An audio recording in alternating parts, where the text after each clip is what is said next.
This has to do with the Ford Pinto. I'm not sure if you're aware of the recent revelations that have come out about the production of that car.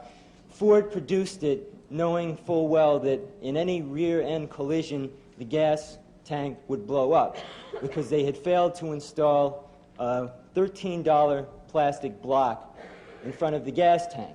And Ford estimated in an internal memo that that would cost about 200 lives a year. And they estimated further that the cost of each life would be $200,000. They multiplied and they found that the cost of installing those blocks in each of the cars would be more than the cost of saving those 200 lives. And over the past 7 years, the car has been produced and over 1,000 lives have been lost.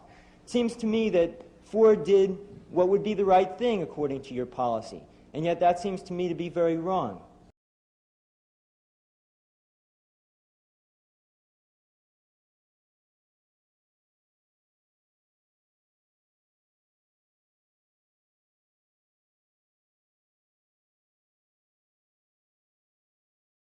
Well, let me ask you, let's suppose it would have cost $1 billion per person. Should Ford have put them in nonetheless? But it wasn't a question of that. You know that you're really only of arguing about price. You're not arguing about principle. Nobody can accept the principle that an infinite value should be put on an individual life. Because in order to get the money involved, in order to get the resources involved, it's not money. In order to get the resources, they have to come from somewhere. And you want the policy which maximizes the situation overall.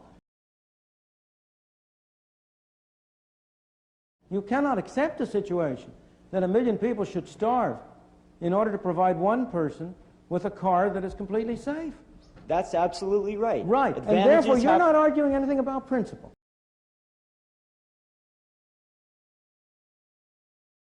You're just arguing whether Ford used $200,000 was the right number or not. No, I'm not arguing Suppose that it were at all. $200 million. No. Suppose it were $200 million. What should Ford have done?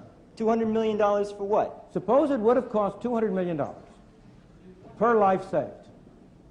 Should Ford still have spent that $200 million? You mean per... That's not the question. That's not really the question.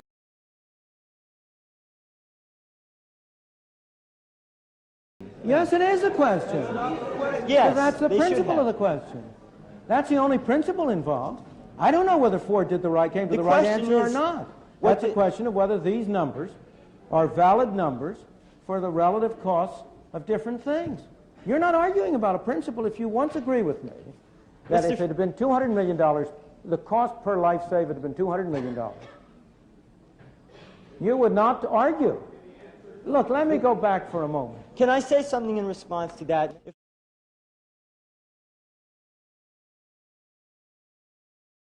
If Ford had not been able to market those cars in the same kind of economic bracket because of the price of installing this one plastic block, that would be a different question. Maybe Ford could have considered redesigning the whole car so as to make it cheaper. But what we're talking about is balancing advantages and balancing principles. And that's why Just a minute. I'm a supporter of abortion. Therefore, I don't believe that every single human life is sacred. I believe that principles have to be balanced. And yet, I don't see Ford spending $13 less on each car at the cost of 200 lives a year as being a principled position to take. So you're evading the question of principle. No, I'm not. I'm saying that they knew before they put the car out that there was a mechanical defect in it. You know when you buy a car, you know that your chance of being killed in a Pinto is greater than your chance of being killed in a Mack truck. No, I didn't. I didn't know that the gas tank would rupture. Of course it is a question. Well, every one of us separately in this room could, at a cost, reduce his risk of dying tomorrow. You don't have to walk across the street. Of course. The question is he willing to pay for it? And the question here he should be raising, if he wants to raise a question of principle,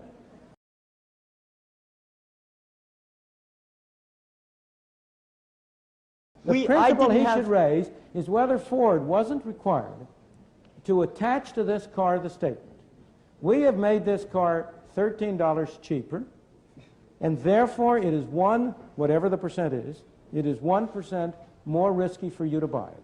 But why? Now then he would be arguing a real question of principle. Why should they do that? Does